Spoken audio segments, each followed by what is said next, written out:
Hello प्यारे बच्चों, नमस्कार, सत श्री अकाल, सलाम वालेकुम, जय Shri Krishna, what ever you feel connected with. बेटा देखो, पिछले क्लास में हमने रिफ्लेक्शन के दो टाइप पढ़े। एक हमने बात की थी रेगुलर रिफ्लेक्शन की और एक हमने समझा था इरेगुलर रिफ्लेक्शन। आज की इस क्लास में जो हमने रेगुलर रिफ्लेक्शन बताया था, जनरली हम उसको क्या बोलते हैं, रिफ्लेक्शन। हम उसको थोड़ा आगे सीखते हैं। अब बेटा रिफ्लेक्शन ऑफ लाइट होता क्या है और इसके जो लॉज हैं बेसिकली ये क्या होते हैं, हम इस लेक्चर में इसको सीखने वाले हैं। बेटा हमने इमेजिन किया यहाँ पर कोई सोर्स है। अब रिफ्लेक्शन जनरली कहाँ पर होते हैं, स्मूथ और शाइनिंग सरफेस पे, जो बेसिकली कौन प्रोवाइड करते हैं बेटा, मिरर्स। तो हमने इमेजिन किया यहाँ पर एक प्लेन मिरर है और एक सोर्स है हमारे पास। बेटा एक सोर्स, कैसा सोर्स है, पॉइंट सोर्स। अब पॉइंट सोर्स से कितनी नंबर ऑफ रेज निकलते हैं, है ना। तो हमने जैसे शुरुआत वाले लेक्चर में पढ़ा था कि इनफाइनाइट नंबर ऑफ रेज निकलती हैं। अब बेटा हमने एक रे कंसीडर की, ठीक है। इस रे को हमने नाम दिया जो मिरर पे इंसिडेंट हो रही है, इसको ना बोला हमने इंसिडेंट रे। जिस पॉइंट पे बेटा रे टकरा रही है उस पॉइंट को हम बोल रहे हैं पॉइंट ऑफ इंसिडेंस। अब देखो ये जो लाइट सरफेस पे टकराई, टकराने के बाद बेटा इसका जो बाउंसिंग हुआ, बाउंस बैक हुई। जैसे मान लो ये एयर से चल के आई, ऊपर जो मीडियम है मान लो बेटा एयर है। अब एक लाइट रे एयर से आई, सरफेस से टकरा के वापस कहाँ पर चली गई, एयर में बाउंस बैक कर गई। इस बाउंसिंग बैक ऑफ लाइट को क्या बोलते हैं बेटा, रिफ्लेक्शन ऑफ लाइट। अब जो आइजैक न्यूटन थे बेटा, इन्होंने जो हम मैकेनिक्स में समझते हैं, मैकेनिक्स के अकॉर्डिंग इन्होंने लाइट को समझाने की कोशिश की, रिफ्लेक्शन ऑफ लाइट को। सपोज हमारे पास कोई बॉल है ना, और उस रबर बॉल को, है ना, या लेदर बॉल है हमारे पास, उस बॉल को हम किसी सरफेस पे हिट करते हैं, हार्ड सरफेस पे हिट करते हैं, तो वो बाउंस बैक करती है। ऐसे इन्होंने क्या बोला कि जो लाइट है ना, लाइट के अंदर पार्टिकल्स हैं, पार्टिकल नेचर में उन्होंने बात की कि लाइट सरफेस से टकरा के ऐसे बाउंस बैक हो जाती है ना, हार्ड सरफेस से टकरा के। बेसिकली कैसे सरफेस से टकरा के, प्लेन मिरर से टकरा के। तो बेटा इसी को क्या बोलते हैं, रिफ्लेक्शन ऑफ लाइट। तो रिफ्लेक्शन ऑफ लाइट है क्या, bouncing back of light in the same medium. Same medium means air से लाइट आई, वापस टकरा के कहाँ पे चली गई, एयर में। इस bouncing back of light in the same medium को हम क्या बोलते हैं बेटा, रिफ्लेक्शन। कब, after incident on A reflecting surface. अब बेटा इसके अंदर देखो जो रे आ रही है इसको इंसिडेंट बोल रहे हैं। अब ये जो इंसिडेंट रे है बेटा, ये मिरर के साथ कुछ एंगल बना रही है। अब बच्चों जो ये एंगल बन रहा है मिरर के साथ, इसको हम बोलते हैं ग्लेंसिंग एंगल। यहाँ पर जो एंगल जी है बेटा, एंगल जी क्या है, angle of glens, angle of glens. जिस पॉइंट पे रे टकराई बेटा, यहाँ पे हमने ड्रॉ किया एक नॉर्मल। बच्चों जो नॉर्मल है ये सरफेस पे नॉर्मल है, ध्यान रखना। अब इंसिडेंट रे इस नॉर्मल के साथ कुछ एंगल बना रही है, इस एंगल को हम बोलते हैं एंगल ऑफ इंसिडेंस। तो यहाँ पर जो एंगल आई है बच्चों, ये क्या है, angle of incidence. This is angle of incidence. ऐसे ही जो रे टकरा के बेटा बाउंस बैक कर रही है। अब बच्चों जो रे बाउंस बैक कर रही है नॉर्मल के साथ, ये भी कुछ एंगल बना रही है। इस एंगल को हम बोलते हैं एंगल ऑफ रिफ्लेक्शन। तो एंगल आर यहाँ पर क्या है, ये है बच्चों angle of reflection, angle of reflection है, ठीक है। अब बेटा इसके लॉज क्या कहते हैं, रिफ्लेक्शन के लॉज क्या कहते हैं। देखो पहला लॉ क्या कहता है, फर्स्ट लॉ, कि जो इंसिडेंट रे है और रिफ्लेक्टेड रे है एंड नॉर्मल, बेटा कहाँ पर, पॉइंट ऑफ इंसिडेंस पे। Incident ray, the reflected ray and the normal at the point of incidence, ये तीनों कहाँ पर एग्जिस्ट करेंगे, सेम प्लेन में। अब प्लेन में कैसे, देखो बेटा जैसे ये बोर्ड है, इंसिडेंट रे हमने बोर्ड पे ड्रॉ कर रखी है, नॉर्मल भी हमने इस बोर्ड पे ड्रॉ कर रखा है, और रिफ्लेक्टेड रे भी कहाँ पर है बेटा, इसी बोर्ड पे। ये बोर्ड क्या है, प्लेन भाई, इस तरफ एक्स एक्सिस है, ये कौन सा एक्सिस है, वाई एक्सिस। तो इंसिडेंट रे भी इसी प्लेन में है, रिफ्लेक्टेड रे भी इसी प्लेन में है, और नॉर्मल भी क्या है बेटा, सेम प्लेन में। तो तीनों कहाँ पर एग्जिस्ट करेंगे, सेम प्लेन में, है ना। ऐसा कभी नहीं होगा कि इंसिडेंट रे ऐसे आए, नॉर्मल हम ऐसे ड्रॉ करें और रिफ्लेक्टेड रे ऐसे बाहर आ जाए, ये क्या हो गया, आउट ऑफ प्लेन। तो आउट ऑफ प्लेन कभी नहीं होगा, कैसे रहेंगे सारे, सेम प्लेन में, ये ध्यान रखना है। इसका जो सेकंड लॉ है बेटा, सेकंड लॉ क्या कहता है कि जो एंगल आई है, what is angle I, angle of incidence, ये हमेशा किसके इक्वल होगा, एंगल ऑफ रिफ्लेक्शन के। एक चीज़ ध्यान रखनी है सबको कि जो ये हमने दो लॉज यहाँ पर डिस्कस करे, कौन कौन से, incident ray, reflected ray and normal, ये तीनों कहाँ एग्जिस्ट करेंगे, सेम प्लेन में। और दूसरा एंगल आई किसके बराबर होगा, एंगल आर के। ये दोनों लॉ हमेशा एप्लीकेबल होंगे, मिरर चाहे कैसा भी हो, हर टाइप्स के मिरर के लिए ये लॉ क्या रहेंगे, ऑलवेज एप्लीकेबल। तो एक बार जल्दी से इसको बेटा नोट कर लीजिएगा, फिर हम आगे शुरू करते हैं इसमें।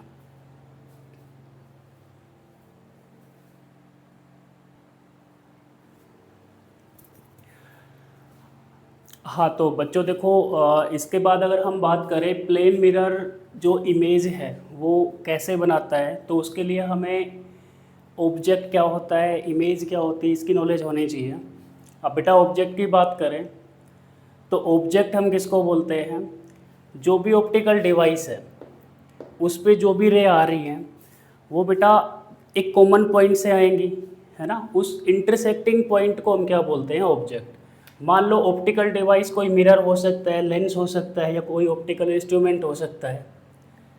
अब बेटा इमेजिन कर लो कि भाई यहाँ पर कोई मिरर है, अगर हम मिरर के केस में बात करें तो मिरर है। अब यहाँ पर रेज ऐसे आ रही है, इमेजिन करो बेटा रे ऐसे आ रही है। अब इन सब रे का इंटरसेक्टिंग पॉइंट क्या है, कहीं पीछे बनेगा इसमें, तो इसको हम क्या बोलेंगे, ऑब्जेक्ट। क्लियर है। तो जितनी भी रे ऑप्टिकल डिवाइस पर इंसिडेंट होती है उन सबका जो इंटरसेक्टिंग कॉमन इंटरसेक्टिंग पॉइंट होता है उसको हम बोलते हैं ऑब्जेक्ट। अब ये ऑब्जेक्ट जो है, जैसे इस केस में यहाँ पर पॉइंट साइज हम दिखा रहे हैं, ऑब्जेक्ट पॉइंट साइज भी हो सकता है और एक्सटेंडेड भी हो सकता है। अब जो पॉइंट ऑब्जेक्ट है उससे इनफाइनाइट नंबर ऑफ रेज निकलती हैं, ठीक है। और एक्सटेंडेड अगर ऑब्जेक्ट की बात करें तो ये खुद बेटा infinite number of point source से मिलकर बना है। क्लियर है सबको ये। तो ऑब्जेक्ट हम किसको बोलते हैं, ऑब्जेक्ट जितनी भी इंसिडेंट रे आती हैं ऑप्टिकल डिवाइस पे उन सब का जो इंटरसेक्टिंग पॉइंट है उसको हम बोलते हैं ऑब्जेक्ट। अब अगर बच्चों हम बात करें इमेज की, तो इमेज क्या है, इस मिरर पे क्या होगी, रिफ्लेक्शन। तो रिफ्लेक्शन के बाद जितनी भी रे जहाँ पर जाके इंटरसेक्ट करती हैं, रिफ्लेक्टेड रेज सारी जहाँ पर इंटरसेक्ट करते हैं उस इंटरसेक्टिंग पॉइंट को हम बोलते हैं इमेज। अब देखो इमेज फॉर्मेशन अगर रूल की बात करें, किसी भी ऑप्टिकल डिवाइस से इमेज की फॉर्मेशन कैसे होती है, तो इमेज फॉर्मेशन में आपको दो चीज़ें ध्यान रखनी है। इमेज बनाने के लिए वी हैव मिनिमम 2 रेज, हमें कम से कम 2 रे इमेजिन करनी होंगी जो कहाँ से आ रही होंगी, पॉइंट सोर्स से। अब जैसे ये एक पॉइंट सोर्स है और इसकी अगर हमें इमेज बनानी तो इसमें से हमें कम से कम 2 रे कंसिडर करनी होंगी इमेज बनाने के लिए। सिंगल रे से हम कभी भी इमेज की फॉर्मेशन नहीं कर सकते, 2 या 2 से ज़्यादा कितनी भी रे ले सकते इमेज बनाने के लिए। और अगर एक्सटेंडेड ऑब्जेक्ट की बात करें तो भी हमें 2 रे चाहिए, लेकिन दोनों कहाँ से चाहिए, कॉमन पॉइंट सोर्स से। जैसे ही ऑब्जेक्ट है, एक्सटेंडेड ऑब्जेक्ट है, इसमें काफ़ी पॉइंट सोर्स है, तो ऐसे नहीं करना कि एक रे यहाँ से लेनी है और एक यहाँ से लेनी है, दोनों रे हमें कहाँ से लेनी है, सिमिलर पॉइंट सोर्स से। तो minimum 2 rays are required for a common point source. अब बेटा ये दोनों रे कहाँ पर जानी चाहिए, मिरर तक। मिरर पे टकराएंगी तो क्या होगा, रिफ्लेक्शन होगा।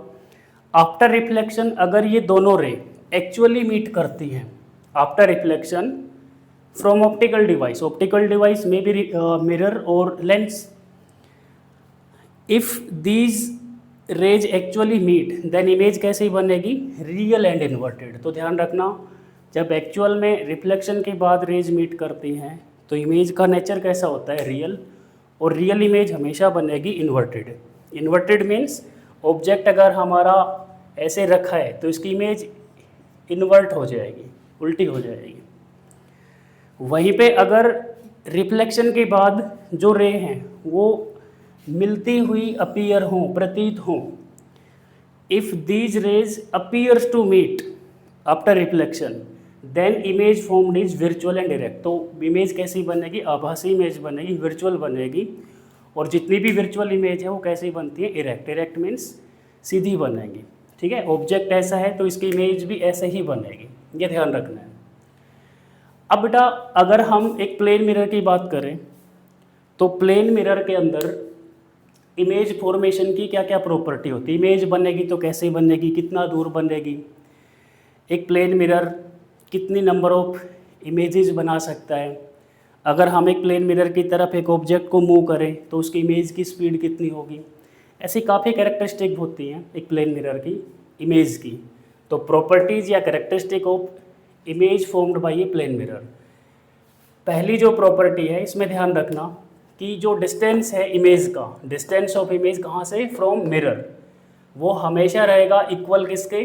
Distance of object from mirror. Means यहाँ पर मान लो प्लेन मिरर है, अब प्लेन मिरर की बात कर रहे हैं, इससे दूर मान लो डिस्टेंस दूर एक ऑब्जेक्ट रखा है, तो बच्चों इसकी जो इमेज बनेगी वो, अब ऑब्वियस सी बात है, ये इमेज हमेशा कैसी बनाएगा? वर्चुअल इमेज बनाता है प्लेन मिरर हमेशा। तो वर्चुअल इमेज जो बनेगी वो डिस्टेंस दूर बनेगी। ये ऑब्जेक्ट है, इमेजिन कर लो ए बी, और इसकी जो इमेज बनेगी वो डिस्टेंस पीछे बनेगी और कैसी बनेगी? इरेक्ट इमेज बनेगी। तो जितना दूर ऑब्जेक्ट है बेटा, ये ऑब्जेक्ट है और ये क्या है? इसकी इमेज। इमेज को हमने नाम दे दिया ए डैश बी डैश। तो ऑब्जेक्ट और इमेज डिस्टेंस मिरर से क्या होते हैं? हमेशा इक्वल। दूसरा जो आपको कैरेक्टरिस्टिक ध्यान रखना है वो क्या है कि जो इमेज एक प्लेन मिरर बनाता है वो हमेशा इरेक्ट इमेज बनाएगा और लेटरली इन्वर्टेड इमेज बनाएगा। लेटरल इन्वर्जन होता है इसके अंदर। जैसे ये लेटर सी है तो ये थोड़ा लेटरली इन्वर्ट हो जाएगा ऐसे, क्लियर है। और इमेज कैसी बनेगी? इरेक्ट। जैसे ए ऐसा है तो इन्वर्टेड नहीं होगा, इरेक्ट ही रहेगा ये, ठीक है। तो लेटरल इन्वर्जन सिमेट्री को फॉलो करेगा ये। अब बेटा थर्ड पॉइंट इसके अंदर क्या है कि मान लो आपके पास कोई मिरर है और उसका एक स्मॉल सा पोर्शन है, इतना सा पोर्शन है मिरर का, और जो ऑब्जेक्ट है वो बहुत लार्ज साइज में, तो क्या ये मिरर इसकी कंप्लीट इमेज बना सकता है? तो आपको ध्यान रखना है इमेज का साइज जो है वो मिरर के साइज पे डिपेंड नहीं करता, ठीक है। उसको हम देख कहाँ से रहे हैं, फील्ड ऑफ व्यू हमारा कितना, वो इस पर डिपेंड करेगा। तो एक स्मॉल पार्ट जो मिरर का है also produce full size of image. तो आपको ध्यान रखना है जो इमेज है उसका जो साइज है वो इंडिपेंडेंट होता है किस पे? साइज ऑफ मिरर पे। एक बार जल्दी से इसको नोट करो फिर आगे हम शुरू करते हैं।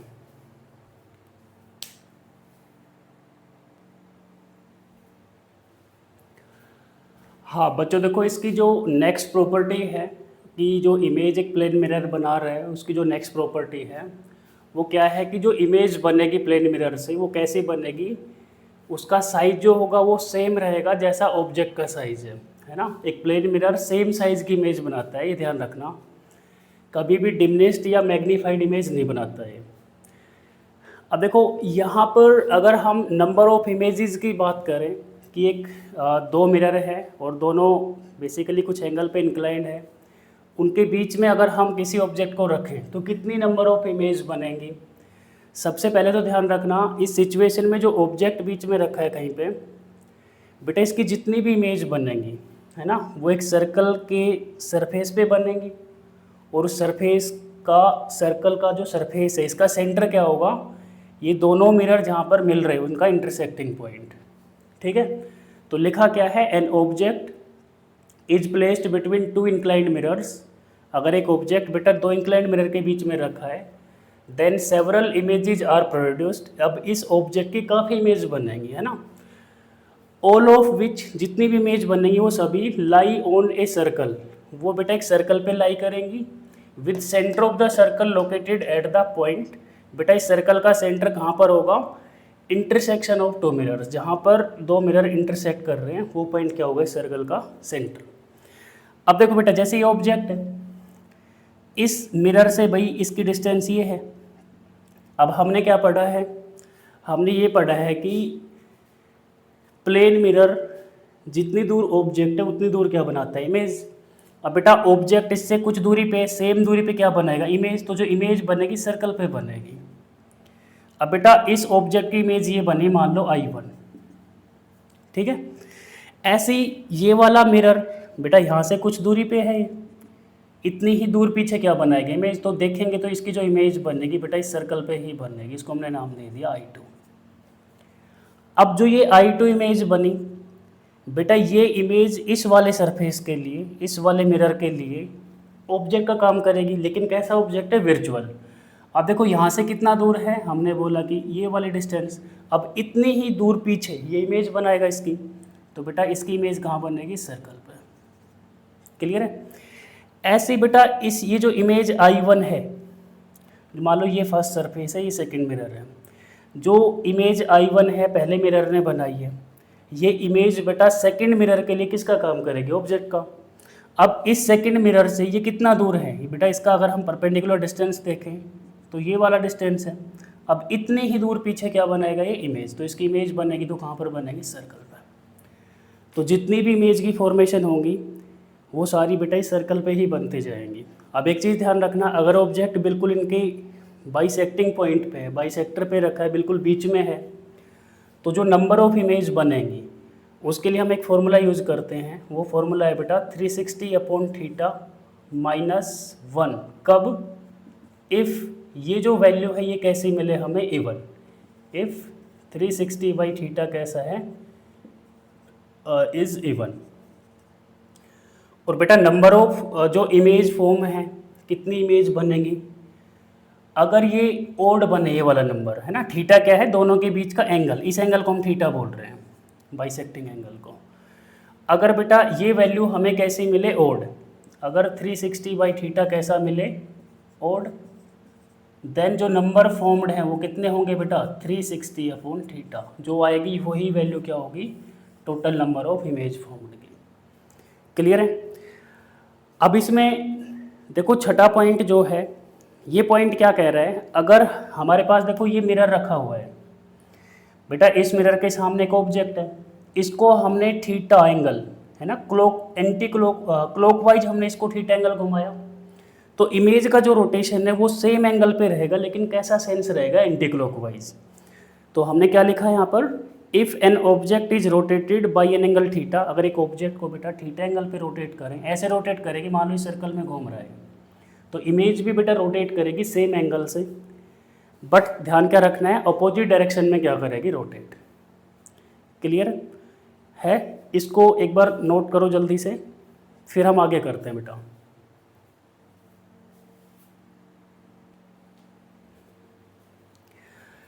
हाँ तो बच्चों इसका जो देखो, जो नेक्स्ट प्रॉपर्टी है, 7th प्रॉपर्टी, प्लेन मिरर जो इमेज बनाता है उसकी कैरेक्टरिस्टिक है, वो क्या है कि कोई ऑब्जेक्ट है बेटा, ठीक है। If object is kept fixed, अगर हम ऑब्जेक्ट को कर दें fix, and mirror is rotated by angle theta. इसको ऐसे समझो, ये कोई मिरर है और यहाँ पर एक ऑब्जेक्ट रखा है, तो बेटा इस मिरर से ऑब्जेक्ट की दूरी ये है, मान लो x, तो x डिस्टेंस दूर क्या बनेगा, इमेज बनेगी, इसकी इमेज यहाँ बनी हुई है। अब हमने इस मिरर को थीटा एंगल रोटेट किया बेटा, हमने इधर रोटेट किया, कितना रोटेट किया, थीटा एंगल। अब जैसे हमने इसको इधर रोटेट किया, देखो मिरर यहाँ पे आ गया, ऑब्जेक्ट यहाँ है बेटा, यहाँ से कितना दूर है, मान लो x डैश, तो इमेज भी कितनी दूर बनाएगा, x डैश।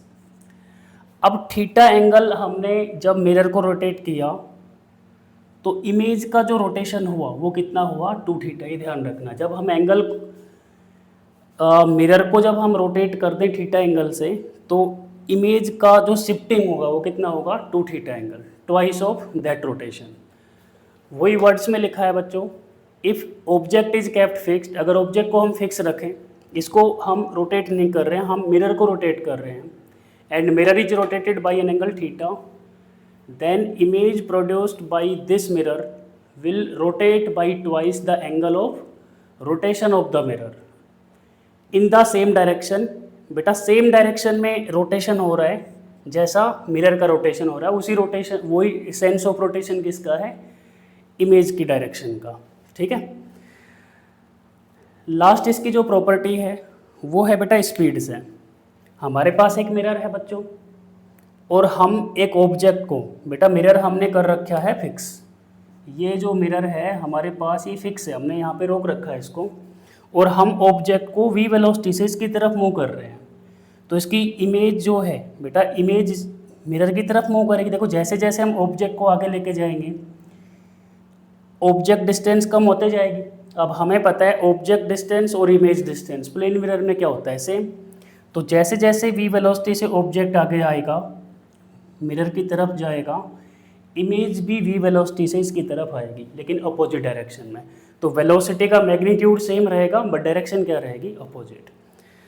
अब बच्चों हमने जो ये डिस्कशन करा अबाउट प्लेन मिरर, ये CBSE में इतना इस पे क्वेश्चन पूछे नहीं जाते हैं, ठीक है। लेकिन आपका जो रिफ्लेक्शन का जो इन डेप्थ अंडरस्टैंडिंग है, या आप कोई कॉम्पिटिटिव एग्जाम्स अगर लिखते हो तो वहाँ पे इन पर्टिकुलर कॉन्सेप्ट से क्वेश्चन बनते हैं, जो ये जो अंडरस्टैंडिंग रहेगी इस टॉपिक की वो आपको उन एग्जाम्स में हेल्प करेगी, ठीक है। तो सबको लगातार जुड़े रहना है, जो जो चीज़ें यहाँ पर बताई जा रही हैं अच्छे से इनको, जो बच्चे रेगुलरली नोट कर रहे हैं नोटबुक में सारे पॉइंट्स अपने नोट करना, क्योंकि बेटा जो मंजिल है वो मिलेगी भटक कर ही सही, है ना, क्योंकि गुमराह तो वही है जो घर से निकले ही नहीं। तो सबको लगे रहना है, बने रहना है, और नेक्स्ट हम शुरू करते हैं अगले लेक्चर में। Thank you.